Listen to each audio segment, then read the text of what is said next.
ప్రభు యేసుని వదనములో నా దేవుడు కనిపించే అనే పాటలో కొన్ని చరణాలు పాడుకుందాం. టైము ఎన్ని పాట? 175వ కీర్తన పాడుకుందాం. 266 175వ కీర్తన.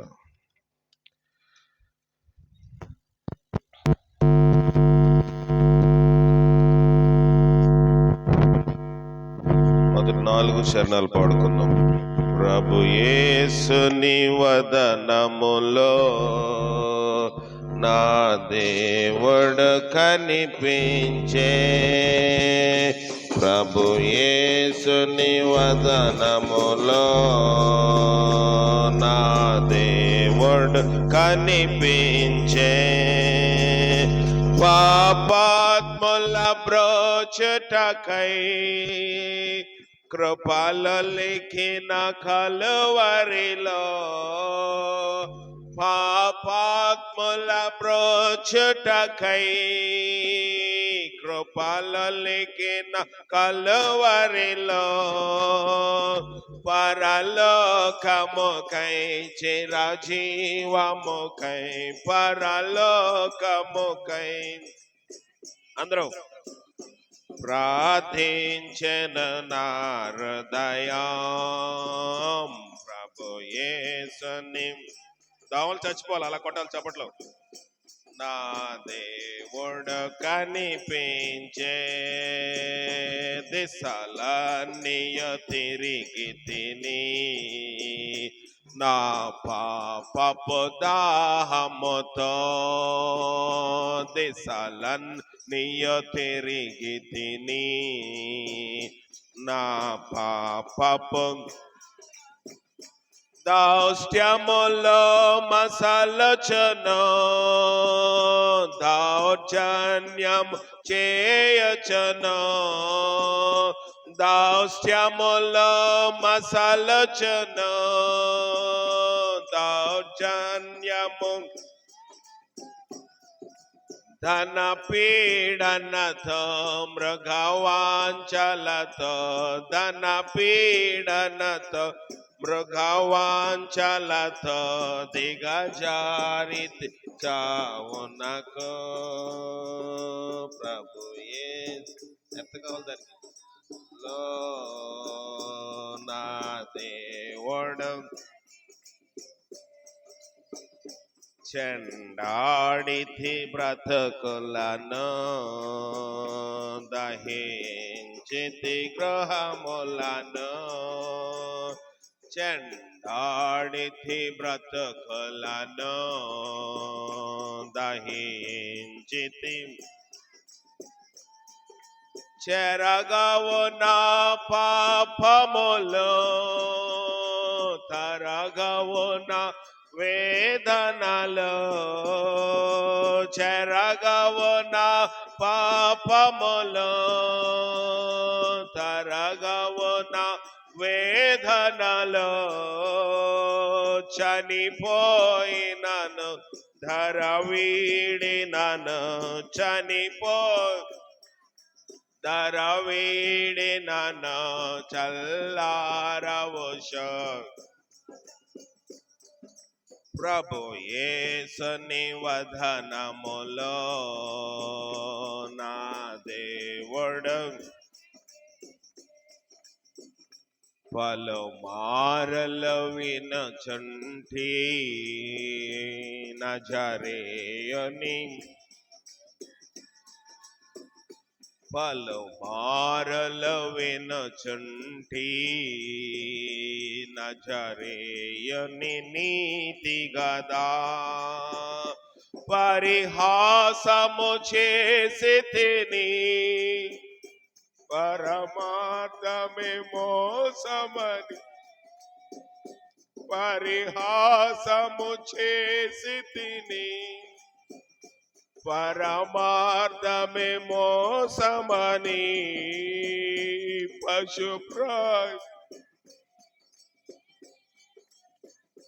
ప్రార్థించెను ఈ సిలువ. పశుప్రాయుడనై జీవించుటచే ప్రార్థించెను ప్రభు యేసుని వదనములో నా దేవుడు కలువరి ఆవరణములో కరుణాత్ముని చేరువనే కలువరి కరుణాత్ముని చేరువనే కనుమూసిన కాలములో వెలుగుదయించిన వేళ కనుమూసిన కాలములో వెలుగుదయించిన వేళ కనగంటినైనా తిథి కంపించెను నా హృదయం కనగంటిని నా దౌర్భాగ్య స్థితి కంపించెను నా హృదయం ప్రభు యేసుని వదనములో నా దేవుడు యేసుని రాజ్యముతో భువికే తెంచెడి రోజు యేసుని భువికే తెంచెడి రోజు ఈ పాపిని క్షమించి జ్ఞాపకముతో బ్రోవుమని ఈ పాపిని క్షమించి జ్ఞాపకముతో బ్రోవుమని ఇలా వేడితిని విలపించుచును ఇలా వేడితిని విలపించుచును ఈడేరెను నా ప్రభు యేసుని వదనములో నా దేవుడు పరదైసునై దినమే నానందములో నా పరదైసునై నానందములో నాంద్రం పాల్గొందవు నీవనచో వాగ్దానము చేయగానే పాల్గొందవు వాగ్దానము చేయగానే పరలోకమేన తుదియో పెరిగా పరలోకమేన తుదియో పెరిగా పయనించితి ప్రభు యేసుని వదనములో నా దేవుడు పాపాత్ముల బ్రోచుటకై కృపలొలికిన కలువరిలో పాపాత్ముల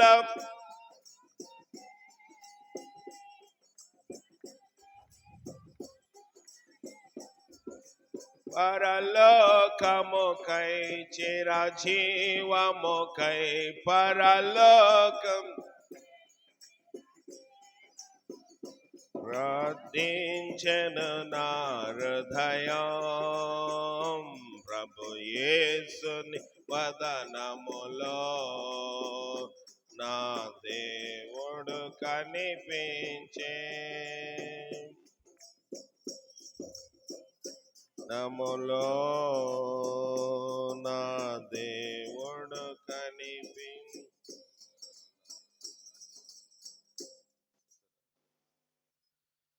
ప్రభువైన యేసుక్రీస్తు నామములో మీ అందరికీ వందనాలు. కూటమి ఏర్పాటు చేసిన ఇస్రాయేల్ గారు, జింకల ఇస్రాయేల్ గారు, వెంకన్న అని పేరు, అలాగే రాహేలం గారికి, వారి కుమార్తె మార్తమ్మ కదా, మార్తమ్మ గారికి కూడా ప్రత్యేకమైన వందనములు తెలియజేస్తా ఉన్నాను. ఈ సమయంలో దేవుడు మనతో మాట్లాడే సమయం. మీరు మాట్లాడుతున్నారని దేవుడు ఏంటంటున్నారా? దేవుని వాక్యము దేవుడు మాట్లాడితే నేనైనప్పటికీ కొన్నిసార్లు నాతో కూడా దేవుడు మాట్లాడుతూ ఉంటాడు కదా. కనుక ఇది దేవుడు మనతో మాట్లాడే సమయం కనుక వాక్య ప్రకారముగా మనం ముందుకి వెళ్ళవలసిన వారమై ఉన్నాం. ఎన్నో కార్యములు మనం చూస్తున్నాం, ఎన్నో అద్భుతములు మనం చూస్తూ ఉన్నాము. కనుక దేవుని యొక్క శక్తి మన మధ్యలో ఉండేలాగా మనము చూడాలి. యాకోబు రాసిన పత్రిక, యాకోబు కొత్త నిబంధన, పాత నిబంధన కాదు, 5వ అధ్యాయము, యాకోబు 5:14 వచనము. యాకోబు 5:14 తీసుకున్నారు అందరూ? తిరిగేస్తున్నారా? ఉమ్ము పెట్టి తిప్పుతున్నారా? అంటే బైబిల్ కొత్తది అయి ఉండాలి, లేకపోతే వాడందైనా ఉండాలి కదా. పేజీ సంఖ్య చెప్పండి. 212వ పేజీ, యాకోబు రాసిన పత్రిక 5వ అధ్యాయము 14 వచనం. మీలో ఎవడైనను రోగి అయి ఉన్నాడా? వాడు సంఘపు పెద్దలను పిలిపింపవలెను. వారు ప్రభు నామమున అతనికి నూనె రాచి అతని కొరకు ప్రార్థన చేయవలెను. ఉదయం విన్నాం. ఏం బోధ అంట? బిలాము బోధ. ఇక్కడ యాకోబు, ఇంగ్లీష్లో జేమ్స్ అని ఉంటుంది, తెలుగు ఇంటర్ప్రిటేషన్ ట్రాన్స్లేషన్లో యాకోబు అని వచ్చింది. ఎట్లా వచ్చిందో తెలియదు కానీ ఈ యాకోబు పాత నిబంధనలో యాకోబు కాదు. ఇంగ్లీష్లో ఈ యాకోబు పత్రికని ద బుక్ ఆఫ్ జేమ్స్ అని ఉంటుంది. చాలా ఇష్టమైన పేరు నాకు, జేమ్స్ అని. మరి మీకు అబ్బాయికి పెట్టుకోవచ్చు కదా అని అంటారు కదా. అంటే తండ్రి పేరు కొంచెం అక్షరం కలవాలని ఏ తోటి స్టార్ట్ చేసి ఆండ్రూ అని పెట్టడం జరిగింది. అబ్రహాం కనుక నాయన పేరు. మీలో ఎవడైనను రోగి అయి ఉన్నాడా? ఒక ప్రశ్న ఉంది అక్కడ, క్వశ్చన్ మార్క్ ఉంది కదా. మీలో ఎవడైనా రోగి అయి ఉంటే ఏం చేయాలంట? అక్కడ ఏదైనా మూట కడుతుంటే, ఏంటండి, మూట కడుతుంటే శొంఠి, మిరియాలు, ఇంకా తెల్లగడ్డ, వెల్లుల్లిపాయలు, మొత్తం మసాలా అంతా అక్కడే ఉంటుంది కదా. దేవుడు అది చెప్పాడా? చెప్పలేదు. వెల్లుల్లిపాయ మూటలు, తెల్లగడ్డ మూటలు ఇది చెప్పలేదు. దేవుని యొక్క వాక్యము కాదు, అది బిలాము బోధ. మీలో ఎవడైనా రోగి అయి ఉన్నాడా? వాడు సంఘపు పెద్దలను పిలిపింపవలెను. వారు ప్రభు నామమున అతనికి నూనె రాసి అతని కొరకు ప్రార్థన చేయవలెను. ఏం చేయాలంట? ప్రార్థన. నూనె రాసి మంత్రాలు చదవడం కాదు, నూనె రాసి అవి వచించడం కాదు. ప్రార్థన చేసిన నూనెని కొన్నిసార్లు మనం రాస్తున్నాం కానీ ప్రార్థన తైలము ఇంటిలో ఒక వ్యక్తికి మాత్రమే పరిమితం. 2-3 దాన్ని రాసుకోకూడదు. ఎందుకంటే ఆ వ్యక్తి కోసమే మనము దానిని ప్రార్థించి ఇచ్చాము గనక. నేను బైబిల్ కాలేజీకి వెళ్ళిన కొత్తలోని, జాగ్రత్తగా ఉండండి, ఒక పెద్ద ఆయన దగ్గర నాకు డ్యూటీ వేశారు. ఏం డ్యూటీ అంటే సిమెంట్ ఇటుకలు తయారు చేయాలి. ఎన్ని ఇటుకలు తయారు చేయాలంటే పూటకు 300 ఇటుకలు, రోజు అయ్యేసరికి 600 ఇటుకలు తయారు చేయాలి, సిమెంట్ ఇటుకలు. ఈ సిమెంట్ ఇటుకలు తయారు చేసే దగ్గర పెట్టి ఇసుక కలుపుకోవాలి, సిమెంట్ కలుపుకోవాలి, క్రషర్లు వేసి మేమే దాన్ని ట్యాంపరింగ్ చేయాలి. 600 ఇటుకలు తయారు చేసేవాళ్ళవి. ఆయన పెద్ద ఆయన, అప్పటికే ఆయన సువార్త సేవలో ఉన్నారు. నా తలంతా కొంచెము ఇదిగా అయిపోయి, నలుపుగా ఉన్నవాళ్ళు కొంచెం స్టైల్ ఎక్కువ ఉంటుందంట కదా, తల దూకుందామని బ్రదర్ అన్న దువ్వనివ్వండి అని అడిగాను. ఆయన చాలా కోపం అయిపోయాడు. ఎంత కోపం వచ్చిందంటే ఆయనకి, నా దువ్వని నువ్వు ఎలాగ అడుగుతావు, నా బ్రష్ ఇస్తాను తోముకుంటావు అని అడిగాడు. తోముతావా చెప్పండి? కొన్నిసార్లు భార్య భర్తలు బ్రష్ ఒకళ్ళదొకళ్ళు తోముకోరు. అడిగినప్పుడు నాకు అది నిజమే కదా, ఒక దువ్వెన ఆయన దువ్వుకున్నది నేను దువ్వుకోకూడదు. ఇంతకాలం నువ్వేమి నేర్చుకున్నావు నాకు తెలియదు, కానీ నువ్వు బైబిల్ కాలేజీకి వచ్చావు, నీకు ప్రత్యేకత ఉండాలి. అయ్యో దుమ్మునులో కూడా అంటే, దుమ్మునులో కూడా కొద్దిలో నమ్మకత్వము ఉండాలి. కొంచెము బుద్ధిహీనత త్రాసులో ఉంచిన జ్ఞానమును ఘనతను తేలగొట్టేస్తుంది. ఉదయం విన్నాం కదా, దేనికోసము, ఎవరు చేశారు అలాగా? ఏలియా గారు ఎలీషా గారికి దుప్పటిచ్చినప్పుడు 2 ఆత్మ వచ్చింది. దుమ్ములోంచి కూడా ఒక మనిషి మీద ఆత్మ ఇంకొక మనిషి మీదకి వస్తుంది. ఇంకా సైన్స్ లోకి వెళ్తే ఆయనకున్న చుండ్రు మనకి అంటుకుంటుంది, అంటుకోదా? మంచిగా పేలు ఉన్నాయనుకోండి, అవి కూడా నెమ్మదిగా మన చేతిలో, మన తలలో కూడా వచ్చేస్తాయి. కనుక ఒకరి వస్తువులు ఒకరు వాడుకోకూడదు, ప్రత్యేకత ఉండాలి. ప్రార్థన కూడా ప్రత్యేకించబడింది. ఒక మనిషి కోసం ప్రార్థన చేసినప్పుడు ఆ మనిషి మీదకి ఆ ఆశీర్వాదము వెళ్తుంది. మీరు తింటే నా కడుపు నిండుతుందా? నేను తింటే నా కడుపు నిండుతుంది. కనుక దేవుని వాక్యం సెలవిస్తా ఉంది, నిన్ను లో ఎవడైనాను రోగి ఉన్నాడో వాడు సంఘ పెద్దలను పిలిపించవలను, వారు ప్రభు నామమున అతనికి నూనె రాచి అతని కొరకు ప్రార్థన చేయాలి. చేస్తే ఏమవుతుందంట, చదవండి. విశ్వాస సహితమైన ప్రార్థన ఆ రోగిని స్వస్థపరుస్తుంది. ఎలాంటి ప్రార్థన ఉండాలంట? విశ్వాస సహితమైన ప్రార్థన. ఈ యొక్క సాయంకాలము లేకపోతే రాత్రికాల సమయంలో ఈ గృహం వారు మనం ఆహ్వానించింది ఎందుకంటే విశ్వాస సహితమైన ప్రార్థన మనము చేయాలి. బైబిల్ అనేక మంది అనేక రోగముల చేత బాధపడిన వారిని మనం చూస్తా ఉన్నాము.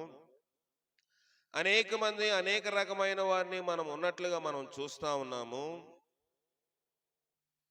కానీ వారిలోని మనం ఏం చూడట్లేదు, స్వస్థత చూడట్లేదు. దేవుడు అంటున్నాడు, మార్కు రాసిన సువార్త 9వ అధ్యాయం 23వ వచనం. మార్కు 9:23. మార్కు 9:23.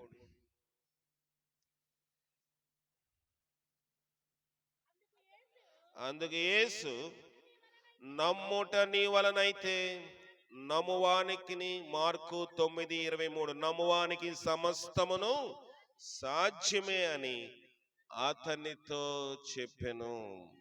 సరిపోతుంది. వెంటనే ఆ చిన్నవాని తండ్రి, నమ్ముచున్నాను, నాకు అపనమ్మకం ఉండకుండా సహాయము చేయమని బిగ్గరగా చెప్పుచున్నాను. నమ్ముట నీ వలనైతే ఏం చేయాలంటే మనము నమ్మాలి. కానీ కిందన అతనే అంటున్నాడు, నమ్ముచున్నాను కానీ అపనమ్మకము కలగకుండా నాకు సహాయము చేయండి. దేవుడు చేస్తాడని అనుకుంటాం మనము, కానీ ఏమో ఇలా చేస్తే అవదేమో అనుకుంటాం. అప్పటి నుంచి మన ప్రయత్నం మనము స్టార్ట్ చేస్తాం.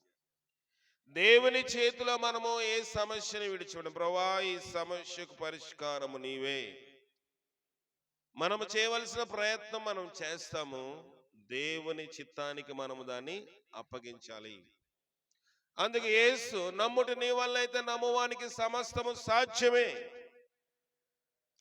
డాక్టర్లకి సాధ్యపడకపోవచ్చు, చిల్లంగి వారికి మంత్ర శక్తులను ఉపయోగించే వారికి సాధ్యపడకపోవచ్చు, లేకపోతే రకరకమైన అగ్నిగుండములు దాటించే వారికి సాధ్యపడకపోవచ్చు, గాని నీవు ప్రభునందు నమ్మకం ఉంచితే ఈ రాత్రి నీ సమస్య ఏదైనప్పటికీ ప్రభు అన్నాడు నీకు సాధ్యము అవుతుంది.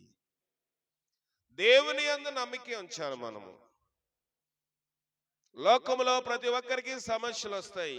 సమస్య లేని మానవుడి లోకములో లేడు. వాడు గొప్పవాడైనప్పటికీ అల్పుడైనప్పటికీ. మన దేశంలోని అత్యంత కుబేరుడు అంటే సంపన్నుడు, డబ్బులున్న వారిలో మొదటి 6 లిస్టులోని రిలయన్స్ ఇండస్ట్రీస్ అధినేత అంబానీ వారి యొక్క కుటుంబం ఉంటా ఉంది. అతని యొక్క గృహము 27 అంతస్తులు. ఎన్ని అంతస్తులు?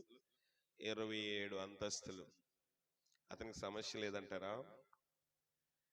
27 అంతస్తులు కట్టిన అతను కరోనా టైంలోని ఇంట్లో నుంచి బయటికి రావడానికి వీలు లేకుండా పోయింది. 27 అంతస్తులు కట్టి అతను అనుకున్నాడు, ఇంత ఇల్లు కట్టాను, బొంబాయి నడిబొడున ఇంత మంచి గృహం నేను కట్టుకున్నాను, 3 అంతస్తుల్లో కారులే ఉంటాయి, కట్టుకున్నాను కనుక నాకు ఎక్కడికి ఇంట్లో నుంచి బయటికి 2-3 అడుగులు వేయడానికి కూడా నాకు లేదు కనుక కేరళ, కర్ణాటక ప్రాంతం వెళ్ళిపోయి అక్కడ 35 ఎకరాలు కొనుక్కుని అక్కడ ఇల్లు కట్టుకున్నాడు. మళ్ళీ ఆయన ఎందుకు అక్కడ కట్టుకున్నాడంటే అటు ఇటు తిరగడానికి స్వేచ్ఛ లేదు. 35 ఎకరాల మంచి ఉద్యానవనము, గార్డెన్, చెట్లు, మొక్కలున్న ప్రాంతంలో విశాలవంతమైన ఇల్లు కట్టుకున్నాడు. ఎప్పుడు తెలుసుకున్నాడు అతని యొక్క గృహముకు విలువ లేదని? కరోనా వచ్చినప్పుడు, వ్యాధి వచ్చినప్పుడు. ప్రియమైన దేవుని సంగమా, మనకి ఎన్నున్నప్పటికీ ప్రతి ఒక్కరికి ఏదో ఒక సమస్య ఉంటది. ప్రభు ఈ రాత్రికాల సమయంలో మనతో మాట్లాడుతున్న మాట ఏంటంటే, నిన్ను స్వస్థపరిచి యెహోవాను నేనే. నిన్ను స్వస్థపరిచి దేవుడు నేను. లోకంలో ఎవరు ఈ మాట చెప్పలేరు. రాజకీయవేత్తలు ఒక ప్రమాణం చేస్తారు, నన్ను అధికారంలోనికి తీసుకొస్తే, అంతేనా? నాకు అధికారం ఇస్తే నేను ఇది చేస్తాను, అది చేస్తాను, ఇది చేస్తాను అంటారు. చేయగలరా? కొన్ని సాధ్యమైనవి చేస్తారు, అసాధ్యమైనవి ప్రక్కనే పెట్టేస్తారు. కానీ ప్రభు అన్నాడు, నన్ను నమ్మితే, నా యందు విశ్వాసం ఉంచితే, విశ్వాసం ఉంచి ప్రతివానికి అది సాధ్యపడతాది. అసాధ్యమైన కార్యం ఏది లేదు. శతాధిపతి ఉన్నాడు బైబిల్లోని. అతడు యొక్క దాసుడు పక్షవాయుతో మిగిలి బాధపడుచు ఇంటిలోని పడి ఉన్నాడు. శతాధిపతి, శత్ అంటే ఎంతమంది? 100 మంది. 100 మందికి ఒక బెటాలియన్ కి ఆఫీసర్ అతను. ఒక మిలిటరీ ఆర్మీడ్ ఫోర్స్ కి అధికారి అంటా ఉన్నాడు. అతనితో, దేవునితో వచ్చి మాట్లాడుతూ, ప్రభువా నా దాసుడు పక్షవాయుతో మిగిలి బాధపడిచి ఇంటిలో పడి ఉన్నాడని చెప్పి ఆయనను వేడుకొనెను. అధికారికి దేవుని దగ్గర రావడం అవసరం అంటారా? నాకు అధికారం ఉంది, ఇప్పుడు నా యొక్క ఎవరు దాసుడు చచ్చిపోతే చచ్చిపోయాడు, ఇంకొకటి నేను అపాయింట్మెంట్, ఇంకొకటి అతను బదులుగా ఇంకొకరికి ఉద్యోగము నేను ఇస్తాను అనుకోవచ్చు కదా? అనుకోలేదు. ఎవరి దగ్గరికి వచ్చాడు? దేవుని దగ్గరికి వచ్చాడు. ప్రభువా నా దాసుడు పక్షవాయుతో మిగిలి బాధపడిచి ఇంట్లో పడి ఉన్నాడని చెప్పి ఆయనను వేడుకుంటే, ప్రభు అతనితో చెప్పిన మాట ఏంటంటే, నేను వచ్చి వానిని స్వస్థపరుస్తాను, నేను వచ్చి వాని బాగు చేస్తానంటే, ప్రభుతో మాట సెలవిస్తా ఉన్నాడు, నువ్వు మాట మాత్రము సెలవిము, అప్పుడు నా దాసుడు స్వస్థపరచబడును. దేవుని మాటలో బలం ఉంది. ఇవి దేవుని మాటలు, నా మాటలు కాదు. నేను ప్రార్థన చేస్తున్నానంటే దేవుని మాటలను బట్టి మీకు స్వస్థత కలుగుతా ఉంది, మీకు ఆరోగ్యం వస్తుంది, మీరు చేసిన ప్రయత్నంలో దేవుడు విజయం ఇస్తున్నాడు. ఇవి నా మాటలైతే మీకు విజయము జయము ఎన్నడూ కలగదు. కనుక ఇక్కడ దేవుని వాక్యం ఏమి సెలవిస్తుంది? నిన్ను స్వస్థపరిచి యెహోవా నేనే, ఆ దాసుడు పక్షవాయుతో మిగిలి బాధపడిచి ఇంటిలో పడి ఉన్నప్పుడు ప్రభు వస్తానంటే ప్రభుతో అంటున్నాడు, నా గృహము యోగ్యమైనది కాదు, నేను అయోగ్యమైన వాడిని, నేను ఒక లంచగొండిని, నేను సంపాదించిన డబ్బు సరైనది కాదు. ఈ రాత్రికాల సమయంలో ప్రభు నీతో మాట్లాడుతున్నాడు, నీ సంపాదన సరైందా? దేవుని గృహములోనికి అడుగు పెట్టడానికి సంఘం అయితే రావచ్చు. ఈ గృహము గురించి నేను అందరి గురించి, సంఘం అయితే రావచ్చు, దేవుని సేవకులైతే రావచ్చు, దేవదే పాస్టర్ అయితే రావచ్చు, ఎవరైనా వస్తారు. కానీ వారు వచ్చి పాటలు పాడి, దేవుని సేవకులు దైవజనులు వచ్చి ప్రసంగం చేసి వెళ్ళిపోతే విలువ ఉంటదంటారా? ఆ గృహములోనికి దేవుడు రాకపోతే, ఆ గృహము పాత్రమైనది, ఆ గృహము యోగ్యమైనది కాకపోతే మనం చేసే ఈ ప్రయత్నములన్నీ కూడా వ్యర్థమే. శతాధిపతి ఆ గ్రహింపులో ఉన్నాడు. ప్రభువా, నీవు నా గృహములోకి వచ్చుటకు నేను పాత్రను కాను, నీవు మాట మాత్రము సెలవిమ్ము. నమ్ముతున్నాడా? నమ్ముతున్నాడు. ఎలాంటి నమ్మకం అంటే బలా నమ్మకమైన మంచి దాసుడుగా ఉన్నాడు. నీవు మాట మాత్రం సెలవిమ్ము, అప్పుడు ఆ దాసుడు స్వస్థపరచబడతాడు. ఆయన మాటలో శక్తిని గ్రహించాడు. డాక్టర్ల దగ్గరికి వెళ్ళుంటాడా? వెళ్ళుండకపోతాడా? వెళ్ళుంటాడు. మిలిటరీ వారికి ప్రత్యేకమైన హాస్పిటల్స్ ఉంటాయి. మనకు లాంటి తూతి మంత్రం వైద్యాలు అక్కడ ఉండవు. చాలా ఎమర్జెన్సీగా మంచి ఖరీదైన విలువైన పరికరముల చేత మంచి మెడిసిన్, మాత్రలు, టాబ్లెట్లు, ఫ్లూయిడ్స్ అన్ని వారికి ఉంటాయి. ప్రత్యేకమైన శిక్షణ కలిగిన డాక్టర్ల బృందం అక్కడ ఉంటుంది, నర్సులు ఉంటారు. వారు కూడా చేతులు ఎత్తేశారు. మిలిటరీ ఎమర్జెన్సీ పని చేయలేదు. నా దాసుడు, ఆ భాగం తీసి చదవండి, లూకా రాసిన సువార్త 7వ అధ్యాయం 1వ వచనం నుంచి. ఆయన సంపూర్తిగా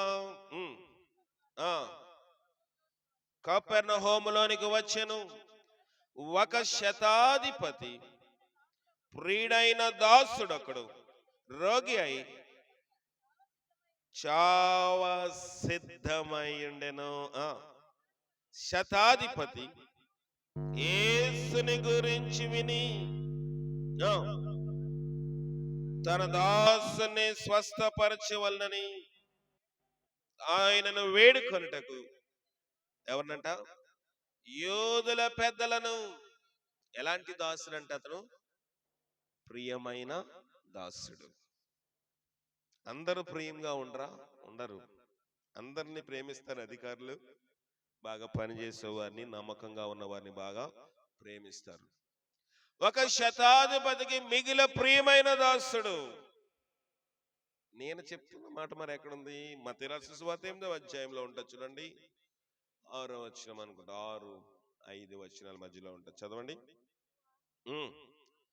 ప్రభువా, నా దాసుడు పక్షవాయుతో మిగిలి బాధపడుచు ఇంటిలో పడి ఉన్నాడని చెప్పి ఆయనను వేడుకొనెను.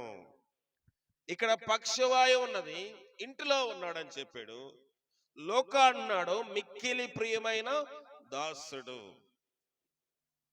లూకా ఎవరు? ఒక డాక్టర్ కనుక ఆయన వైద్య భాషలో మాట్లాడుతూ ఉన్నాడు. ఎందుకంటే ప్రభు దగ్గరకు వచ్చి నన్ను స్వస్థపరచు అని అడిగాడు.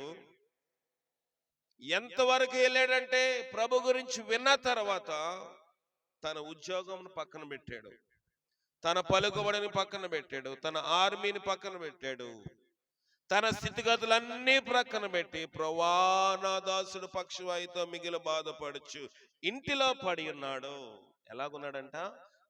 మిగిలి బాధపడుచు. ఎలాగున్నాడంట? చనిపోయే స్థితిలోని ఉన్నాడు.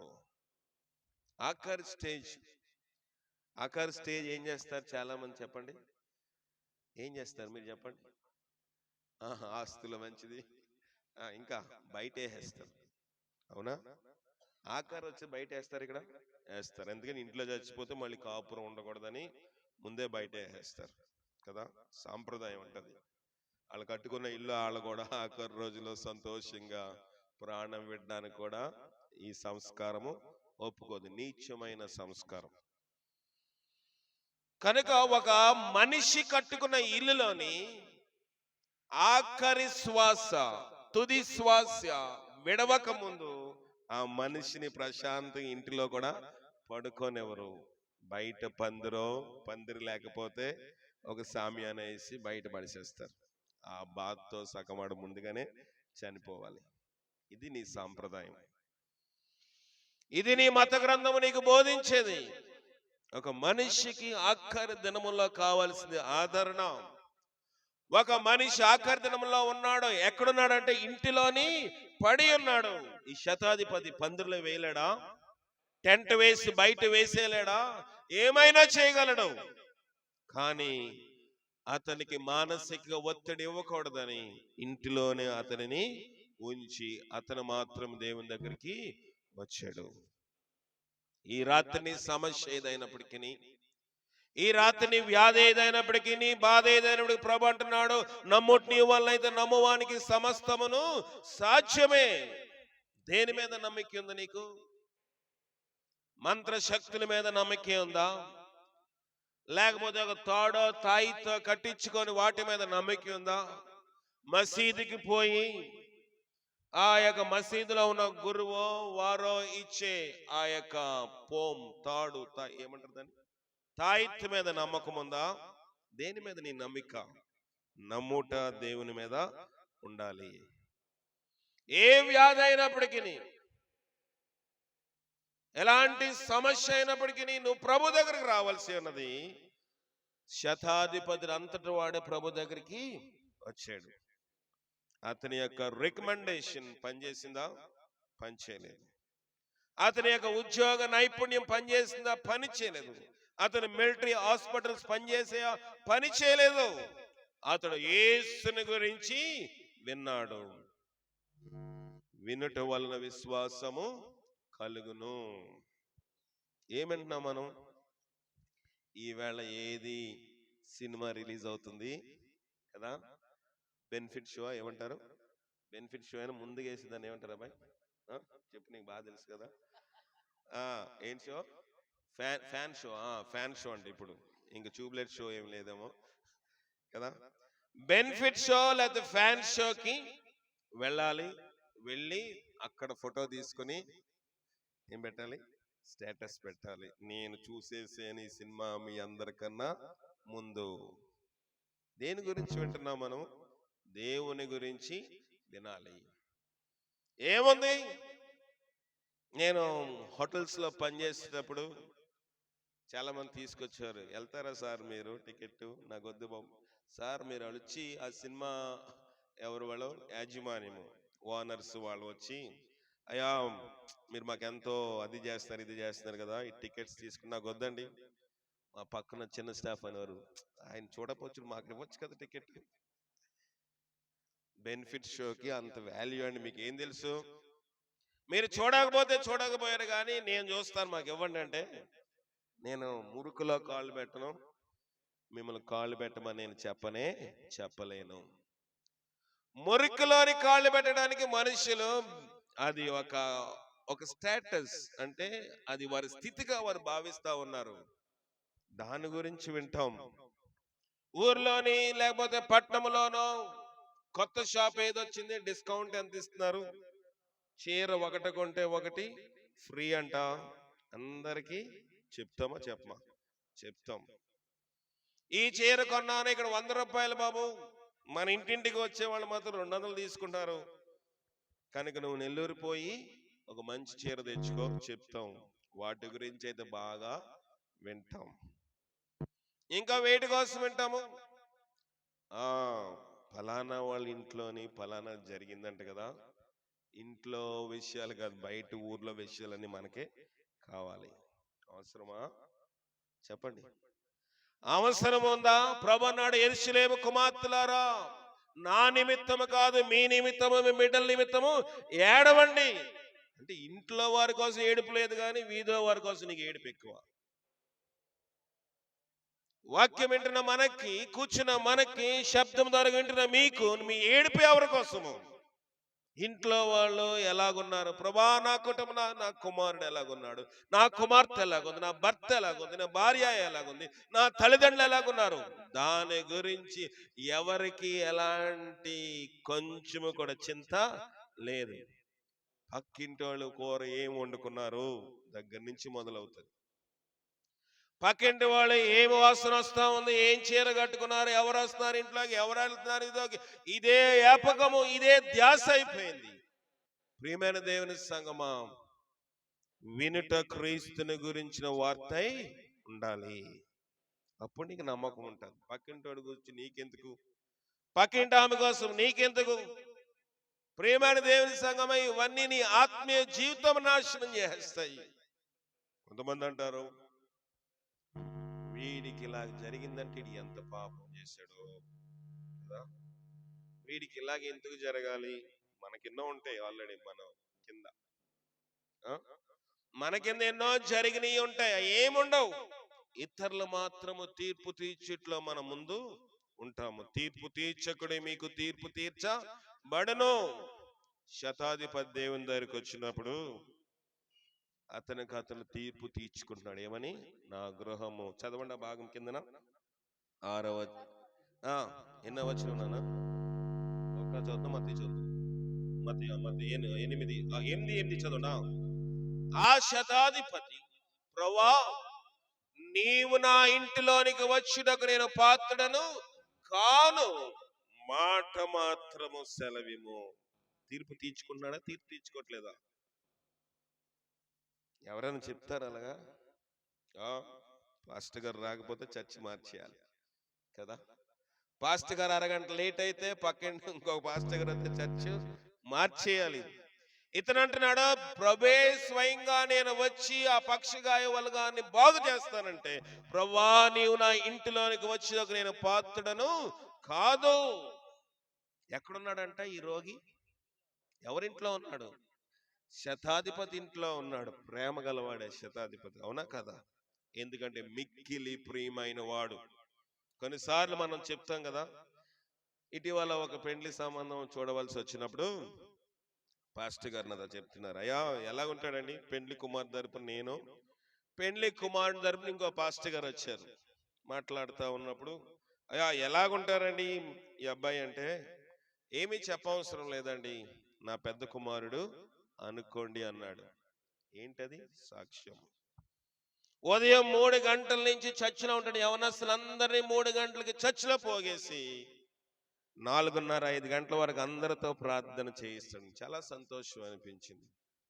ప్రభా, ఒక దైవజనుడు తన సంఘములో ఉండే యవనస్తుడి కోసము వరుడుగా తనకి సాటి ఆయన సహాయం దొరుకుతుంది మన సంఘంలో అని వచ్చినప్పుడు దైవజనుడు ఇస్తున్న సాక్ష్యం ఏంటంటే, నా పెద్ద కుమారుడు అనుకోండి, ఉదయం 3:30కే చర్చిలో ఇతను ఉంటాడు. సరిపోద్దా సాక్ష్యము? చాలు. ఆ సాక్ష్యము చాలు. నీ సంచారములు, ప్రభు వాక్యం సెలవిస్తున్న, నా సంచారములన్నీ నీవు లెక్కించి ఉన్నావు. నేను ఎక్కడికి వెళ్తున్నానో, నువ్వు ఎక్కడికి వెళ్తున్నావు, దేవుడు ఏం చేస్తున్నాడంట? లెక్క పెడుతున్నాడు. నువ్వు అనుకోవచ్చు, పాస్టర్ గారు చూడలేదు, ఇంటి పక్క వాళ్ళు చూడలేదు, ఇంటి ఎదుటి వాళ్ళు చూడలేదు అనుకోవచ్చు, కానీ దేవుడు సమస్తము లెక్కిస్తా ఉన్నాడు. నా సంచారములన్నీ నువ్వు లెక్కించి ఉన్నావు. నా కన్నీళ్ళు నీ బుట్టిలో ఉంచబడి ఉన్నవి. బ్యాంకులో డబ్బులు కాదు దేవుడు అన్నది. కన్నీళ్ళు ఎక్కడున్నారంట?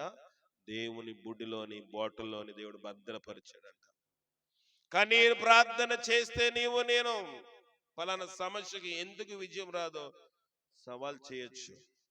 నీవే సమస్యలో ఉన్నావా, కన్నీరు ప్రార్థన చేయి, దేవుడు ఖచ్చితంగా నీ సమస్యకు విడుదల ఇస్తాడు. ఆయన బుడ్డిలోని దాన్ని దాచి ఉంచుతాడంట. యేసు కన్నీళ్లు విడిచెను అని వాగ్దానం ఉంది. ప్రభువంతటి వాడు కన్నీళ్లు విడిచుచు ఆయన శరీరధారి అయిన దినములో ఏం చేశారంట?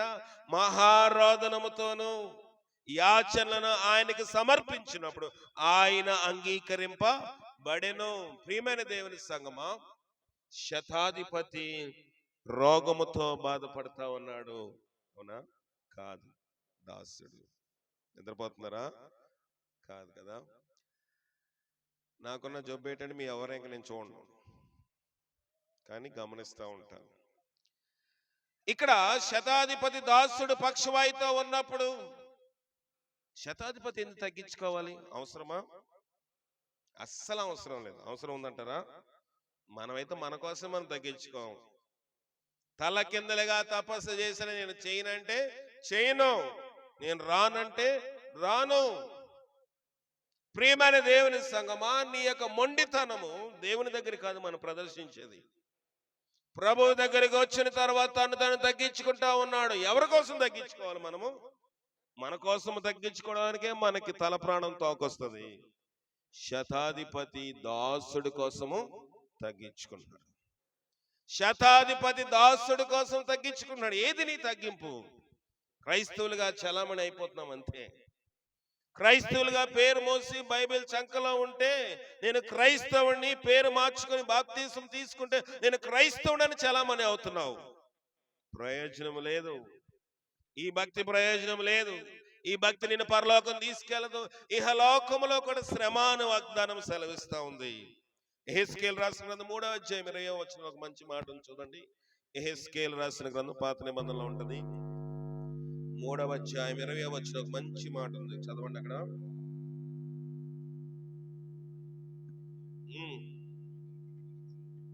మరియు నీతి గలవాడు తన నీతిని విడిచి దుర్నీతిని అనుసరించినందున ఏంటంట? అనుసరించినందున నేను అతని ముందర అభ్యంతర పెట్టక అతను మరణమగును. నీవు అతనిని హెచ్చరిక చేయనిడలా ఏంటంట? పూర్వము తాను చేసిన నీతి జ్ఞాపకమునకు రాకుండా అతడు తన దోషమును బట్టి మరణమగును. అయితే అతని ప్రాణం విషయంలో ఎవరినంట? నిన్ను ఉత్తరవాదిగా ఎంచుదును. ఎంతమందికి అర్థమైందో తెలియదు. మరియు నీతి గలవాడు తన నీతిని విడిచి దుర్నీతిని అనుసరించినందున నేను అతని ముందర అభ్యంతర పెట్టగా అతను మరణమవుతాడు. నీతిని విడిస్తే ఏమవుతామంట? మరణమవుతాము. నీవు అతని హెచ్చరిక చేయని ఎడలా, ఆడు ఎలాగపోతే నాకెందుకండి ఉంటాయా మాటలు ఉండవు మన దగ్గర. ఆడు ఎలాగపోతే నాకెందుకండి, నా బతికేదో నాదంటాం, కానీ పక్కింటోడు గోలంతా మనకు కావాలి కదా. అతను ఎలాగపోతే నాకెందుకు అని అనడానికి వీలే. నీతిమంతుడై ఉండి నీ సహోదరుడు తప్పిపోతే నువ్వు అతను ఏం చేయాలంట? హెచ్చరిక చేయాలి. చెయ్యకపోతే అతని ప్రాణం విషయంలో నిన్ను ఉత్తరవాదిగా ఆడి గోళం మనకు తగిలిస్తాడంట దేవుడు. అవునా కదా? ఈ హెచ్చరిక మాటలు ఎందుకు? నేనెంత గట్టిగా వాక్యం చెప్పేది ఎందుకు? మీరు విషయమై నేను ఉత్తరవాదిగా ఉండకూడదు కనుక ఉన్నది ఉన్నట్టు బోధిస్తాను. సంఘం ఖాళీ అయిపోయినా, చేపలు ఒకటే ఉన్నా, మైక్ సెట్ ఒకటే ఉన్నా, గోడలు ఒకటే ఉన్నా, కిటికీలు ఒకటే ఉన్నా, తలుపులు ఒకటే ఉన్నా, నేను ఉన్నది ఉన్నట్టు చెప్పవలసిన బాధ్యత నాకుంది. ఆఖరికి నా కుటుంబం వారు కూడా నన్ను వెంబడించకపోయినా నేను దేవుని దగ్గర ఉత్తరవాదిగా ఉండడానికి వీలు లేదు. నేను లెక్క అప్పచెప్పాల్సిన అవసరం లేదు. ఈ గ్రామంలోని ఇక్కడ ఈ మూలన ఈ కుటుంబం ఏర్పాటు చేశారు. మైక్ సెట్ పెట్టి గట్టిగా అరిచి 2 మాటలు చెప్పేస్తే బాగా చెప్పారా అని అనుకుంటారు. కానీ కొంచెం ఉప్పు కారం తగిలిస్తే ఏమవుతుంది? హృదయంలోనికి వాక్యము గుచ్చుకుని వెళ్తారు. వారికి ఏమవుతుంది? వాక్యం నిమిత్తమై హెచ్చరిక కలుగుతుంది. లోకం పాడైపోయింది, పునాదులు పాడైపోయి నీతిమంతులు ఏమి చేయగలరు? ఉదయం వాక్యం విన్నాం కదా. ఎలాంటి బోధ అంట? బిలాము బోధ. నువ్వు మంచి సంఘములో ఉండి మంచి బోధ వింటూ వింటూ మధ్యలోని ఏదో ఎవరి ద్వారాగా తప్పిపోయి ఏదో ఒక వాక్యం విన్నావు, బిలాము బోధన అనుసరించి నడుస్తా ఉన్నావు. పునాదేమ గట్టిగా ఉంది గాని పైన బోధ సరిగా లేకపోతే నీతిమంతులు కూడా ఏమీ చేయలేరు. దాని అర్థం ఏమిటంటే, దాని యొక్క పర్యావసనం ఏంటంటే, దాని యొక్క కాన్సిక్వెన్సెస్ ఏంటంటే, ఒక పునాది దేనికోసం వేసారో ఆ ఇంటి యజమానికి తెలుసు. దేని నిమిత్తమై వేసాడో దాన్ని వేసిన ఆ ట్యాపి మేస్త్రో లేకపోతే బేల్దార్ మేస్త్రికో తెలుసు. మేస్త్రిని మారిస్తే ప్లాన్ కూడా మారిపోద్ది. ఎందుకోసం అంత ఖర్చుపడి అంత లోతుగా తవ్వి బోర్ హోల్స్ వేసి పిల్లర్స్ వేసామో భీములు వేసామో ఆ యజమానికి తెలుసు. యజమాన్నే మార్చేస్తే, మేస్త్రినే మార్చేస్తే దానికోసం ఎందుకు వేసామో తెలియదు కనుక పునాదులు పాడైపోయి నీతిమంతులు కూడా ఏమీ చేయలేరు. కనుక పునాదులు వేస్తా ఉన్నాడు ఎవరు? శతాధిపతి. నా దాసుడు పక్షవాయుతో మిగిలి బాధపడుచు ఇంటిలో పడి ఉన్నాడని చెప్పి ఆయనను వేడుకున్నప్పుడు ప్రభు అన్నాడు, నేను వచ్చి వానిని స్వస్థపరచదును. అప్పుడు శతాధిపతి, ప్రభువా నీవు నా గృహములోకి వచ్చేదాకా నేను పాత్రను కాను, నువ్వు మాట మాత్రము సెలవిమ్ము, అప్పుడు నా దాసుడు స్వస్థపరచబడును. ఏమన్నాడు దేవుడు? చదవండి, అక్కడ మంచి మాట ఉంది, చదవండి. యేసు ఆయన వెంట వచ్చిన వాని చూచి ఇశ్రాయేలులో ఎవనికైనా ఇంత విశ్వాసం ఉన్నట్లు నేను చూడలేదని మీతో నిశ్చయముగా చెప్పుచున్నాను. ఎవరిని చూసాడట? వెనకతున్నారు తొట్టి గ్యాంగ్ అంతా. తొట్టి గ్యాంగ్ అంటే తెలుసా మీకు? తెలుసా? తొట్టి గ్యాంగ్ అంటే చెత్త చెదారం అంతా వెనకతులు ఉన్నారు. ఎవరంటే వాళ్ళందరూ నాకు లేక బైబిల్ పట్టుకున్న భక్తులందరూ ఉన్నారు. ఎవరు వెనకతులా? ప్రభు వెనకతుల. యేసు వెంట వచ్చిన వాడిని చూచి ఇశ్రాయేలులో ఎవనికైనాను, ఇశ్రాయేలు ఉంది అక్కడ, ఇశ్రాయేలులో ఎవనికైనా ఇంత విశ్వాసం ఉన్నట్టు చూడలేదని నిశ్చయముగా మీతో చెప్పుచున్నాను. ఉందా ఇశ్రాయేలు? ఇశ్రాయేలు అని పేరు పెట్టుకుంటాం. ఈయన గురించి మాట్లాడట్లేదు నేను. అంటే యాకోబా, సరే ఇశ్రాయేలు మొత్తానికి మనం ఇశ్రాయేలు అని పేరు పెట్టుకున్నామంటే క్రైస్తవులని పేరు పెట్టుకుంటున్నాం. ఇశ్రాయేలు అంటే దేవుడు ఏర్పాటు చేసిన జనాంగము. ఇశ్రాయేలు నా ప్రధాన పుత్రుడు, నా జ్యేష్ఠ కుమారుడు అని దేవుడు వాగ్దానం సెలవిస్తా ఉంది. ఇశ్రాయేలుగా మార్చుకుంటున్నాము, క్రైస్తవులు అనుకుంటున్నాము. ఎందుకు మార్చుకుంటున్నాము? బాధ వచ్చింది కాబట్టి, డాక్టర్ గారు కాదన్నారు కాబట్టి, ఈ సమస్యకు భర్త బాగా కొడుతున్నాడు కాబట్టి భర్త మారాలని. ఇదే కదా మంది. పరలోకం కోసం దేవుని దగ్గరకు వచ్చిన వాళ్ళు ఏళ్ళ మీద లెక్క పెట్టచ్చు. నేను పరలోకం వెళ్ళడానికి, స్వర్గం వెళ్ళడానికి, పుణ్యస్థలం వెళ్ళడానికి నేను యేసు ప్రభువుని నమ్ముకున్నాను. ప్రభు అన్నాడు, నేను స్వస్థపరిచిన యెహోవా నేనే అన్నాడు. గాని నా ద్వారా తప్ప ఎవడనో తండ్రి వద్దకు ప్రవేశించినాడు. ఇది పరలోకముకి వెళ్ళే మార్గము, మతము కాదు. క్రైస్తత్వం అంటే క్రీస్తునందు నిత్య జీవము. ఈ మార్గము చేసే ప్రయత్నంలోని స్వస్థత కోసం వచ్చిన ఈ ఆఫీసరు, ఈ బెటాలియన్ మిలిటరీ ఇన్స్పెక్టర్ అంటున్నాడు, ప్రభువా నా ఇంటానికి వచ్చేటకు నా సోఫా, నా మంచము, నా పడకుచ్చి, నా దివాన్ కాటు, నా వరండా, నా బాల్కనీ ఏది కూడా పరిశుద్ధమైంది అంత వక్రపు సొమ్ముతోనే నిర్మాణము. ప్రభు రావడానికి వీలు లేనట్లుగా ఉంది గృహము. ప్రియమైన దేవుని సంగమా, నీ గృహములోని ప్రభు రావడానికి వీలుగా ఉందా? ఏ సొమ్ము చేత నువ్వు కడుతున్నావు? ఎవరి యొక్క కష్టార్జితమును దోచుకుంటా ఉన్నావు? ప్రభు రాత్రి హెచ్చరిస్తా ఉన్నాడు నిన్ను. ఇప్పుడు రోజులు బాగోవచ్చు, ఇప్పుడు దినములు బాగోవచ్చు.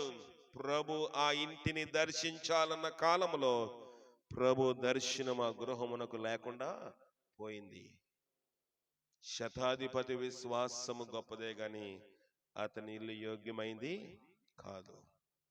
నీకు నాకు విశ్వాసం ఉంది గాని మన గృహంలో మన ఉపకరణములు దేని చేత సంపాదిస్తా ఉన్నాము? శాపము రాదంటే రాక మానుతుందా? వస్తుంది. నీ సంపాదన బట్టే నీ గృహం మీద శాపం, నీ వక్రపు సొమ్ము వల్ల నీ గృహం మీదకి శాపము, నీ వక్రమ ఆస్తి వల్ల నీకు అకాల మరణము. ఇవి నా మాటలు కాదు, దేవుని యొక్క మాటలు, జీవ గ్రంథము బోధిస్తున్న మాటలు. ఎందుకు వస్తుంది నీ గృహంలో శాంతి?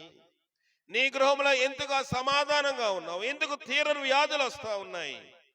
వక్రపు సొమ్ము ఏదైనా ఉంటే దానిని విడిచిపెట్టమని దేవుని వాక్యము తేటగా హెచ్చరిస్తా ఉంది. ఒక గృహంలో ఆయన రానే వచ్చాడు. ఎక్కడికి? జక్కియా ఇంటికి. అది కూడా యోగ్యముగా లేదు. జక్కియా రెండు చేతులు కట్టుకుని నిలబడిపోయాడు. ప్రభువా, నీవు నిలబడ్డావు, ఎందుకంటే నా కుర్చీ వేద్దామంటే నేను దోపిడీగా తీసుకొచ్చిన కుర్చీ ఇది. జక్కియా ఒక ఇన్కమ్ ట్యాక్స్ ఆఫీసర్. జక్కియా ఒక పన్నులు వసూలు చేసే అధికారి. ఇన్కమ్ ట్యాక్స్ ఆఫీసర్స్ ఎలాగుంటారు తెలుసా?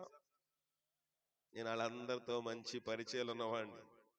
వాళ్ళు వస్తారు చక్కగా హోటల్లో ఉన్నప్పుడు, మంచి షూట్ రూమ్ చూపించమంటారు. దాదాపుగా 25,000 రూపాయలు ఉంటుంది ఒక రాత్రి పడుకుంటే. సరే ఈడు ఏదో బాగా కడతాడేమంటే వెళ్ళేటప్పుడు, అయ్యా నేను ఇన్కమ్ ట్యాక్స్ ఆఫీసర్ అండి, మీరు బిల్లు అడుగుతారా? మీరు బిల్లు అడిగితే బిల్లు పంపిస్తాను అంటే ఏంటి, ఏదో కేసు రాస్తాడు. అలాగా వక్రమంగా సంపాదిస్తారు. ఒక అంగడికి, ఒక షాప్కి వెళ్ళి, నేను ఇన్కమ్ ట్యాక్స్ ఆఫీసర్ని, సంక్రాంతి వచ్చింది, నా మామూలు ఎంత? సరే ఆడు ఏం చేస్తాడు, కుర్చీల షాప్ అని కూడా పెద్ద సోఫా సెట్ ఆటో కట్టించి సందీప్కి ఇచ్చి పంపించేస్తాడు. కనుక ఇలాగ వక్రముగా వారు సంపాదించేస్తారు. ప్రభు ఆ ఇంట్లోనికి వచ్చినప్పుడు ప్రభు ఎక్కడ కూర్చోడానికి, ఇంట్లో ఉపకరణములన్నీ నిషిద్ధమైన, అపవిత్రమైనవి. ఏది తన డబ్బుతో, జీతం డబ్బుతో కొన్నవి కాదు. ప్రభు నిలబడిపోతే జక్కీ కూడా నిలబడ్డాడు. ఆస్తిలో సగం ఇచ్చేస్తాను ప్రభా అంటే, ఆస్తిలో సగం అంతా ఏం సొమ్ము? వక్రమం సొమ్మే. ఆస్తిలో సగం అన్యాయంగా సంపాదించిందే. పెద్ద ఇల్లు ఉండొచ్చు, 5 ఎకరాల భూమి ఉండొచ్చు, ఏదైనా ఉండొచ్చు. వక్రమ సొమ్ముతో రూపాయి సంపాదించిన తీర్పునకు నీవు నేను పాలవలసిన వారమే. దేవుడు అన్యాయపు సొమ్మును ఆయన అంగీకరించేవాడు కాదు. అమాలేకీలు ఉన్నారు కదా, కొన్ని బుధవారం చెప్పానా, అంతకుముందు బుధవారం ఇక్కడ చెప్పాను, అక్కడ ఇక్కడ లేదు. అమాలేకీలు ఉన్నారు కదా, ఎవరి దగ్గరికి వచ్చారు? అమాలేకీలు ప్రమేయం చేయనాడు, అందరినీ హతము చేసే అని చెప్పాడు. ఎందుకంటే వాళ్ళు వక్రమైన సొమ్ము గలవాడు. సౌలు అన్నాడు, ప్రభువా ఏం కావాలి నాకు? ఎడ్లు, గొర్రెలు, ఆగాగు, రాజు, ముగ్గురు ఉంటే సరిపోతుంది. చెస్ ఆడతారు కదా, చెస్ ఆడినప్పుడు అందరినీ డిఫీట్ చేసిన రాజు ఓడించబడదు అనుకోండి, గెలిచినట్టు కాదు. ఇప్పుడు సౌలు అంటా ఉన్నాడు, నేను అందరినీ చంపేశాను ప్రభా, రాజును మాత్రం నేను ఉండనిచ్చాను. నేను శాంతి కేతనము ఎగరేసేసాను, విజయం కేతనం ఎగరేసాను, వచ్చి నన్ను దీవించు అంటున్నాడు. సౌలు తోటి సమూయేలు అంటున్నాడు, నాకు వినబడుచున్న ఎడ్ల రంకులను, గొర్రెల అరుపులు ఎక్కడవి? అవి నీ దేవుడని యెహోవాకు బలిగా అర్పించుటకు క్రొవ్విన వాటిని, కొన్ని వాటిని వండనిచ్చిరి. బా మంచి పని చేసావురా, భుజం కొట్టి. సరే ఒక మేకపిల్ల కోయించు, నేను బాగా తిని కొంచెం ఫ్రిడ్జ్ లో పెట్టుకుని కొంచెం ఎండేసి తింటానన్నాడా? నీతో మాట్లాడ పని నాకు. ఇది నిజమైన బోధ అంటే. రాజుగారికి చెప్తున్నాడు, సౌలా నీతో మాట్లాడ పని నాకు లేదు. ఇది అసలైన బోధ. అంతేగాని రాజుగారు వచ్చాడు కాబట్టి నేను వంగిపోతాను, మంత్రి వచ్చాడు కాబట్టి లోబడతాను, ఇవన్నీ వక్ర సంబంధమైన బోధలు. మంత్రి గారి దగ్గర నాకు మంచి ఆదాయం వస్తుంది కనుక, ఇప్పుడు ఎలక్షన్స్ కదా, వస్తారు నా దగ్గర కూడా. ఇక్కడ ఇంకా నాకు కొంతమంది పరిచయం లేను కానీ చాలా మంది వస్తారు. నాయన రోజుల్లోని కూడా వచ్చేవారు. అయ్యా మీకు ఈసారి బైక్ ఇచ్చేస్తామని వచ్చారు ఒకసారి, 2 దేశం వాళ్ళు కూడా వస్తే. నాయన అన్నారు, దేనికయ్యా బైకు? మీ బైక్ మీ దగ్గర ఉంచుకోండి, దేవుడిస్తాడు, మీరిస్తే బ్రతికేవాడు కాదు. అయ్యా మీరు కొంచెం తీసుకుని ఏదో చూసి చేయండి, మీ అవసరం లేదండి. మీరు న్యాయంగా ఉంటే దేవుడు మిమ్మల్ని గెలిపిస్తాడు, మీరు అన్యాయంగా ఉంటే మీరు గెలవరు. మీతో మాట్లాడ పని నాకు లేదు. చెప్పాడా సౌలు అలాంటి బాధ? సౌలుకి చెప్పాడు. సమూయేలు ఏం చెప్పాడు? నీతో మాట్లాడ పని లేదు, అవసరం లేదు. ఒక దైవజనుడికి రాజకీయాలు అవసరమా? అవసరం లేదు. రాజకీయవేత్తలతో సంభాషణ అవసరమా? మంత్రులు తీసుకొచ్చి సన్మానము, రాజకీయవేత్తలు తీసుకొచ్చి సన్మానం, చర్చిల్లో చేసే పనులు దేవునికి అక్కడ మహిమ ఉంటుందా? ఉండదు. తీసుకుని వచ్చి వాళ్ళకి వాక్యం వినిపించి వారికి సన్మాన కార్యములు మనం చేయవలసిన వారమి కాదు. దేవుడే సమస్త మహిమ ఘనత పొందాలి. ఈ యొక్క దాసుడు ఇంటికి ప్రభు వస్తానన్నప్పుడు తగ్గించుకున్నాడు. ప్రభా, నా ఇంట్లోకి వచ్చేదాకా నేను పాత్రను కాదు, మాట మాత్రము సెలవిమ్ము. నా దాసుడు అప్పుడు స్వస్థపరచబడును. ప్రభు వెనక్కి వచ్చిన వారిని చూచి ఇశ్రాయేలు ఎవరికైనా ఇంత విశ్వాసం ఉన్నట్టు చూడలేదని మీతో నిశ్చయంగా చెప్పుచున్నాను. అనేకులు తూర్పు నుండి పడమటి నుండి వచ్చి అబ్రహాముతో కూడాను, ఇస్సాకుతో కూడాను, యాకోబుతో కూడాను పరలోక రాజ్యం అందు కూర్చుందరు గాని రాజ్య సంబంధులు వేలుపల్లి చీకటిలో త్రోసివేయబడతారు. ఏడ్పును ఏంటంటే ఇశ్రాయేలుకి ప్రయోజనమా? బైబిల్ అట్టుకుంటే లేదు.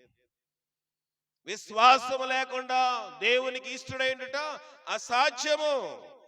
విశ్వాసనండి నేను అబ్రహాము కుమార్తె అంటే ప్రయోజనం ఉందా? లేదు. దేవుడి రాళ్ళ నుంచి కూడా అబ్రహాముకి కుమార్తెలను చేయగలడు.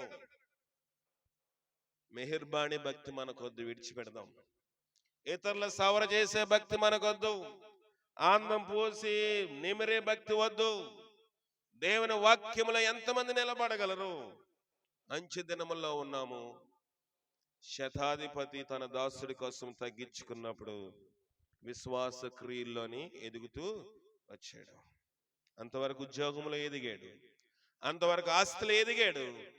ప్రభు అతని ఇంటికి ఎప్పుడైతే వస్తానన్నాడో అతని ఇల్లు యోగ్యమైంది కాదు అని అతడు గ్రహించుకున్నాడు. గనుక ప్రభు అంటున్నాడు, ఇశ్రాయేల్లో ఎవరికైనా ఇంత విశ్వాసం ఉన్నట్టు నేను చూడలేదని మీతో నిశ్చయముగా చెప్పుచున్నాను. ఉందా? ఇక్కడ కూర్చున్న మనతోటి వాక్యం చెప్తున్న నాతోటి ప్రభు అంటున్నాడేమో, నువ్వు పెద్దగా అరిసి చెప్తున్నా నీకు విశ్వాసం ఉందా అని ప్రభు నన్ను ప్రశ్న వేస్తే నేను ఏం చేయాలి? కనుక ప్రభు ఆ ప్రశ్న వేయకముందే, ప్రభు నీకు విషయమై నా విషయమై ఆ ప్రశ్న వేయకముందే ప్రభు దగ్గర మనము పశ్చాత్తాపడాలి. ప్రభు దగ్గర మనం దిద్దుకోవాలి. ప్రభు దగ్గర మనం సరి చేసుకోవాలి. ఇంకా దేవుడు ఒక మాట చెప్తా ఉన్నాడు, చూద్దాను ఎలాగ ప్రార్థన చేయాలో. దేవుడు ఒక మాట చెప్తున్నాడు, చూద్దాం. మత్తయి రాసిన సువార్త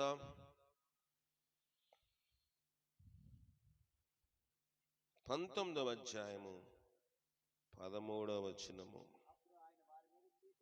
అప్పుడు ఆయన వారి మీద చేతులుంచి ప్రార్థన చేయవలెను. ఎలా చేయాలంట? చేతులుంచి ప్రార్థన చేయాలి. స్వస్థత కార్యం చేయాలంటే చేతులుంచి ప్రార్థన చేయాలి. మార్కు 6:5 ఒక మాట చూడండి. మార్కు 6:5. మార్కు 6:5. అందువలన కొద్ది మంది రోగుల మీద చేతులుంచి వారిని స్వస్థపరచుట తప్ప మరి ఏ అద్భుతమును ఆయన అక్కడ చేయజాలకపోయెను. ఆయన వారి విశ్వాసం కదా, అవిశ్వాసమునకు. ఇందాక దేనికోసం ఆశ్చర్యపడ్డాడు దేవుడు? విశ్వాసమును చూచి, శతాధిపతి విశ్వాసము చూచి ఆశ్చర్యపడ్డాడు. శతాధిపతి ఇశ్రాయేలు విశ్వాసము చూచి, ఇశ్రాయేలు ఎవరికైనా ఇంత విశ్వాసము లేదు. ఇశ్రాయేలు దగ్గరకు వచ్చి ఆయన ఏం చేయాలనుకున్నాడు? స్వస్థత కార్యము చేయాలనుకున్నాడు. దేవుడు దర్శించాడు ఆ ప్రాంతం. ఏ ప్రాంతం అది? ఏ ప్రాంతం? కొంచెం పైకి చదవండి. 3వ వచనం చదవండి. మార్కు 6:3.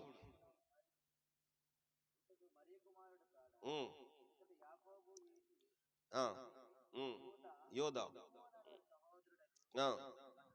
వడ్లవాడు కాదా? ఇతని సోదరీమణులందరూ ఆయన విషయమై అభ్యంతరం పడిరి. అందుకు యేసు మొదటి వచనం చదవండి, ఎక్కడ ఉందేమో. ఆయన ఎక్కడికి వచ్చాడు అక్కడ ఉంటది. బయలుదేరి ఎక్కడికి వచ్చాడట? స్వదేశమునకు రాగా. ఎక్కడికి వచ్చాడు? సొంతూరుకు వచ్చాడు ప్రభువారు. వస్తే ఈయన మొన్నటిదాకా ఉద్యోగం చేశాడు, కారు మీద తిరిగాడు కదా, ఇప్పుడు బైబిల్ పట్టుకుని మై కట్టుకున్నాడు అని చెప్పుకున్నట్లుగా ఈయన వడ్లవాని కుమారు. వడ్లవాని అంటే కొయ్యి పని చేసే ఫలానా ఏసేపు యొక్క కుమారుడు కాదా? వడ్లవాడు. ఒరిజినల్ ట్రాన్స్లేషన్ లో కార్పెంటర్ సన్, జూయిష్ కార్పెంటర్. యూదుడైనా వడ్రంగి. వడ్లవాడు అంటే వడ్రంగి. వడ్రంగి అంటే కొయ్య పని చేసేవాని యొక్క కుమారుడు కదా. ఇతని సహోదరు యాకోబు కాదా? ఆడు కాదా? ఈడు కదా? వీళ్ళ చెల్లెలు ఇలాంటి వాళ్ళు కాదా? వాళ్ళందరూ మనతో ఉన్నవారు కాదా? ఇప్పుడు ఇలా అద్భుతములు చేయడానికి వచ్చాడా అంటే ప్రభు వారికి మధ్య. అందుకు యేసు ప్రవక్త తన స్వదేశంలో బంధువులలోను ఇంటి వారిలో తప్ప ఘనహీనుడు కాడు. సరిపోతుంది. కనుక ఆయన అక్కడ అద్భుతములు చేయలేకపోయాడు. విశ్వాసం లేకపోతే దేవుడు అద్భుతములు చేయలేడు. కనుక కొద్దిమంది రోగుల మీద ఆయన చేతులుంచి ప్రార్థన చేసెను. మార్కు 8:23 చదువు. మార్కు 8:23. మార్కు 8:23. ఆ గుడ్డి వాని చేయబట్టుకుని ఊరు వెలుపలకు తోడుకుని పోయి వాని కన్నుల మీద వేసి వాని మీద చేతులు ఉంచెను. ఏముంచాడు దేవుడు? చేతులు ఉంచెను. ఇంకా మార్కు 10:16 కూడా చూద్దాం. మార్కు 10:16. ఆ బిడ్డలను ఎత్తి కౌగలించుకుని వారి మీద చేతులుంచి ఆశీర్వాదించెను. ఆశీర్వాదం కావాలన్నా, స్వస్థ ఉండాలన్నా దేవుని దైవజనుడి యొక్క చెయ్య ఆ యొక్క తల మీద నిక్షేపింపబడాలి. బైబిల్ కాదు. బైబిల్ పుస్తకము అక్షరము చంపును గాని ఆత్మ జీవింపచేను. మార్కు 16:18 కూడా చదవండి. చేతుల గురించి చూసి ముగించేస్తాను. మార్కు 16:18. పాములను ఎత్తి పట్టుకుందరు, మరణకరమైన త్రాగిన వారికి ఏ హానియు చేయదు. రోగుల మీద చేతులుంచినప్పుడు వారిని స్వస్థత. ఎవరికి ఇచ్చాడు దేవుడి అధికారము? తన శిష్యులకు అధికారము. పాములను ఎత్తి పట్టుకుంటారు, వాళ్ళకి ఏ హానియు జరగదు. ఇంకేం చెప్పడంట? చేయదు. రోగుల మీద చేతులుంచినప్పుడు వారు స్వస్థత పొందుతారు. కనుక చేతులుంచి ప్రార్థన చేయమని లేఖనము స్పష్టముగా సెలవిస్తుంది. లోక 4:40 ఏంటి ఇన్ని రిఫరెన్స్లు చెప్తున్నాను అనుకుంటున్నారా? చేతుల గురించి చూపించుదామని నేను చెప్తున్నాను. లోక 4:40. రోగముల చేత పీడింపబడుచున్న వారు ఎవరి యొద్ద నుండి ఉందిరో వారందరూ ఆ రోగులు ఆయన యొద్దకు తీసుకుని వచ్చిరి. అప్పుడు ఆయన వారిలో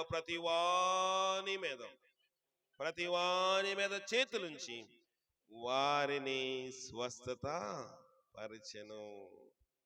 చేతులుంచి ప్రార్థన దైవజనుడు చేయవలసిన కార్యం. అది నిజమైన సేవకుడు చేసే కార్యం. అమ్మో ఈ తల్లో ఎవరున్నాయేమో కదా, ఆమె జబ్బులు నాకు వచ్చేస్తాయేమో, ఆమె బాధలు నాకు వచ్చేస్తాయేమో డాక్టర్ అనుకుంటాడా? అనుకోడు. నిజమైన డాక్టర్ ఏం చేస్తాడు? వైద్యం చేస్తాడు. కరోనాలో కూడా డాక్టర్స్ వైద్యం చేశారు. ప్రియమైన దేవుని సంగమం, కరోనాలో కూడా అనేక మంది కోసం ప్రార్థన చేశాను. మాస్క్ కూడా పెట్టుకోకుండా. చచ్చిపోతావరా అనేవారు. స్వస్థపరిచే యెహోవాను నీ విశ్వాసము గొప్పదని ప్రభు చెప్పే దినములు మనకు ఉండాలి. మాస్క్ కాపాడుతుందా? ఎంత మందం అండి? 2 నూలు మందం ఉంటుందేమో మాస్క్. ఇంకా కొంచెము సివియారిటీ మాస్క్లు వచ్చాయి కదా. ఏ మాస్క్ అయినా మనుషులు రక్షించగలిగిందా? ఏదో మన భ్రమ కోసము, మన తృప్తి కోసం మాస్క్లు వేసుకున్నాం.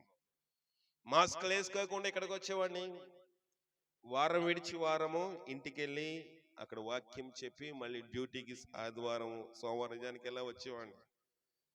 ఆదివారం లేరురా సార్ అనేవారు. ఎక్కడికి లేరంటే ఎక్కడికి వెళ్ళలేడు. కానీ ఈ లోపు నేను వైజాగ్ వెళ్ళి వచ్చేసేవాడిని. సాధారణంగా అప్పుడున్న చట్ట ప్రకారంగా, రూల్స్ ప్రకారంగా అంత దూరం ప్రయాణం చేస్తే నేను క్వారంటైన్లో ఉండాలి. మళ్ళీ డ్యూటీ చేసేవాడిని. దేవుడు నన్ను పట్టుకుని నడిపించాడు. ఎందుకంటే ఇంట్లో వాళ్ళందరికీ కరోనా వచ్చింది. ఇంత దూరం వచ్చినా నా కరోనా రాలేదు. ఎందుకంటే నా విశ్వాసము దేవునిలో బలమైందని నేను చెప్పగలను. ప్రతి విషయంలో దేవులో నా విశ్వాసం బలమైందని చెప్పగలను. ట్రైన్లో మాస్క్ పెట్టుకునేవాడిని కాదు. ప్రయాణం చేసిన మాస్క్ ఉండేది కాదు. ట్రైన్లో బాబు మాస్క్ పెట్టుకోరా, సరే బాబు నీకోసం నేను పెట్టుకుంటా. ఆ రీతిగా ప్రయాణం చేసి వారం తర్వాత వారం ప్రయాణం చేసి అక్కడ వాక్యం అందించేవాడిని. నశించిపోతున్న ఆత్మలు ఈ కరోనా టైంలోని సన్నగిల్లిపోతారేమో అని. ప్రియమైన దేవుని సంగమా, ఇవన్నీ గొప్ప కోసం ఘనత కోసం చెప్పటం లేదు, కానీ దేవుడు స్వస్థపరుస్తానని వాగ్దానము చేశాడు. ఈ గృహంలోనికి దేవుడు రావాలి. ఈ గృహంలో దేవుని మాటలు వచ్చాయి, దేవుని వాక్యం వచ్చింది. ఈ దినము నుంచి నూతన శక్తి గృహంలో చూడాలంటే మనం ఏం చేయాలి? ప్రార్థన చేయాలి. అలాగ మనము ప్రార్థన చేసి బలం పొందినట్లుగా పరిశుద్ధాత్మ శక్తి మనకు సహాయం చేసి కాపాడు. ప్రార్థన చేసుకుందాం. 2 నిమిషాలు ప్రార్థన చేయండి. అందరూ ప్రార్థన చేయండి. కుటుంబం కోసం ప్రత్యేకించి ప్రార్థన చేయండి. మొదటగా టీచరు ప్రార్థన చేస్తారు, తర్వాత ప్రెస్కిల్లో ప్రార్థన చేస్తారు.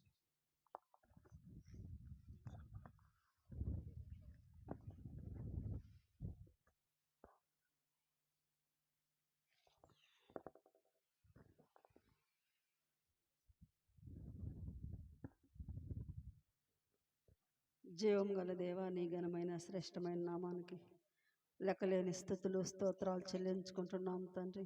అయ్యా నాయన, ఈ రాత్రికాల సమయంలో ప్రభువా నాయన, ఈ రీతిగా ఈ గృహం వద్ద మేమందరము కూడి ప్రభువా నాయన తండ్రి. అయ్యా నాయన, ఇక్కడ చేరి వచ్చిన ప్రతి ఒక్క ప్రియ బిడ్డను నాయన తండ్రి దీవించండి, ఆశీర్వదించండి ప్రభువా నాయన. ఇందు నిమిత్తమైతే నాయన ఈ స్థుతి కేటుకు ఏర్పాటు చేసి ఉన్నారు ప్రభువా నాయన. నీవు ఎరిగిన దేవుడు గనుక నాయన ఇంట్లో నాయన తండ్రి నాయన ఇశ్రాయేలు అలాగే రాహేలమ్మను బట్టి కూడా మేము ప్రార్థిస్తున్నాం ప్రభువా నాయన. వారు నాయన అనారోగ్య పరిస్థితిని బట్టి, అలాగే నాయన వాళ్ళ కుటుంబంలో ఆర్థికంగా నాయన బిడ్డలు నాయన ఎంతో క్షీణించి ఉండగా నాయన తండ్రి ఆ బిడ్డలకు సహాయాన్ని దయచేయమని ప్రార్థిస్తున్నాం ప్రభు. అయ్యా బిడ్డలు ఎంతో విశ్వాసంతో నీ యందు నమ్మిక ఉంచి ప్రభువా నాయన తండ్రి ఈ కూడికి ఏర్పాటు చేసుకున్నారు ప్రభువా నాయన. వారు ఇరువురు నాయన ఎంతో నాయన పని బాటలు చేసుకోలేని స్థితిలో ఉన్నప్పటికీ ప్రభువా నాయన తండ్రి ఎంతో అద్భుతకరంగా ప్రభువా నాయన వాళ్ళకు ఉన్న దాంట్లో నాయన మా సంఘాన్ని నాయన వాళ్ళు ఎంతో ప్రత్యేకమైన వారుగా ఎంచి ప్రభువా నాయన తండ్రి మాకందరికి నాయన ప్రేమ విందు కూడా నాయన ఆ బిడ్డలు నాయన ఏర్పాటు చేసి ఉన్నారు ప్రభువా. అందును బట్టి నాయన నువ్వు ఆ కుటుంబాన్ని దీవించండి, ఆశీర్వదించండి ప్రభువా నాయన. వాళ్ళు చేసిన భోజన పదార్థాల్లో ప్రభువా నాయన ప్రతి ఒక్క ప్రియ బిడ్డనైనా తండ్రి వాటిని తిని అలాగ వాళ్ళని ఆశీర్వదించి దీవించమని ప్రార్థిస్తున్నాం ప్రభువా నాయన. నాయన వాళ్ళు పెట్టిన దాన్ని 30 60 100 నాయన ఆ బిడ్డలకు నాయన ఫలింపు భాగ్యాన్ని దయచేయమని ప్రార్థిస్తున్నాం ప్రభువా నాయన. ఇదిగో నాయన అలాగే మా అత్తమ్మను బట్టి కూడా ప్రార్థిస్తున్నాం తండ్రి నాయన. ఆ బిడ్డ కూడా ఎంతో అస్వస్థకు గురయ్యి అనారోగ్యంతో నాయన ఉన్నప్పుడు ప్రభు మేము కూడా వెళ్ళి ప్రార్థించిన విధంగా ప్రభు నాయన ఆ బిడ్డకు స్వస్థపరిచావు ప్రభు. ఆయన నమ్ముట నీ వలనైతే నమ్మువారికి సమస్తము సాధ్యమేనని చెప్పి ఉండగా ప్రభు నాయన ఆ బిడ్డకు నాయన తండ్రి నువ్వు స్వస్థతను కలుగు చేసావు ప్రభు నాయన. స్వస్థపరచు యెహోవాను నేనే అనే రీతిగా ఆ కుటుంబంలో నాయన అద్భుత కార్యం జరిగించిన విధానానికై నీకు వందనాలు తండ్రి నాయన. అయ్యా నాయన కూడి వచ్చిన సంఘాన్ని అంతటిని కూడా జ్ఞాపకం చేసుకొని ప్రభువా నాయన నీ దాసుడు చెప్పినప్పుడు ప్రభువా అయ్యా ఎంతోమంది అనేక రోగాల గురించి నాయన చెప్పి ఉండగా ప్రభువా మేమైతే అనే రెఫరెన్స్లో అనే రోగాల కోసం ప్రభువా నాయన మేము వినలేదు, కానీ ఈరోజు నీ దాసుని ద్వారా ప్రభువా నాయన ఎన్నో అమూల్యమైన వర్తమానం తండ్రి మాకు అందించిన విధానానికై నీకు వందనాలు ప్రభు. ఇంకా నాయన ఈ శబ్ద యంత్రము ద్వారా ప్రభువా నాయన ఎంతమంది అయితే నాయన ఈ సువార్తను విని ఉన్నారో ప్రభువా నాయన నాయన ఈ సువార్త విన్న ప్రతి ఒక్కరు ప్రభువా నాయన, కానీ విన్నవారు ప్రభువా నాయన విని గ్రహించుకునేలాగున నాయన వాళ్ళకి నాయన స్వస్థతను అలాగే నాయన గ్రహింపును దయచేయమని ప్రార్థిస్తున్నాం ప్రభువా నాయన. చేరి వచ్చిన మాకందరికి నాకును నాయన తండ్రి విన్న వాక్యాన్ని మా హృదయాల్లో ఉంచుకొని ప్రభువా నాయన అలాగున నడుచుకునే భాగ్యాన్ని నాకును మాకును దయచేయమని ఇప్పుడు ఎల్లప్పుడు తోడు నీడుగా ఉండమని యేసు అమూల్యమైన నామమున అడిగి వేడుకొంచున్నాం తండ్రి, ఆమేన్.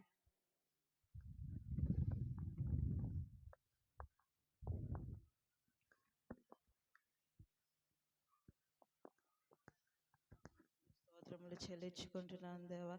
ఈ ఆదివారం నైనా తండ్రి ఈ సాయంకాలం వేళ నా ప్రభు రాత్రికాల సమయంలో దేవా నీ బిడ్డలు నైనా తండ్రి దేవా ఇశ్రాయేల్ గారు అలాగే రాహేలమ్మ గారి గృహం నందు ఈ కూడిక మీరు ఏర్పాటు చేసిన విధానమును బట్టి నీకు వందనాలు, కృతజ్ఞత, స్తుతులు, స్తోత్రములు తండ్రి. దేవా తండ్రి మీలో ఎవడైనా రోగి అయి ఉన్నాడా, అతడి సంఘపు పెద్దలను పిలువనంపించి అతనికి నూనె రాచి ప్రార్థన చేయవలను అని నువ్వు సెలవిస్తున్నావు నా ప్రభా. దేవా నమ్ముట నీ వలనైతే నమ్మవారికి సమస్తము సాధ్యమని చెప్పి ఉన్న ప్రభా, బిడ్డలనైనా నీ యందు నమ్మిక కలిగి విశ్వాసంతో ప్రార్థన ఎలా చేయాలో నీ శక్తిని నీ బలాన్ని దయచేయమని అడుగుతున్నాను దేవా. దేవా మీ కుమారునినైనా నువ్వు నిలవబెట్టినైనా నాకు మాకు కావాల్సిన ఆత్మీయ వర్తమానం నువ్వు అందించి ఉన్నావు దేవా. విన్నటువంటి వాక్యం ఎక్కడా వ్యర్థమైపోనివ్వదు నా ప్రభా.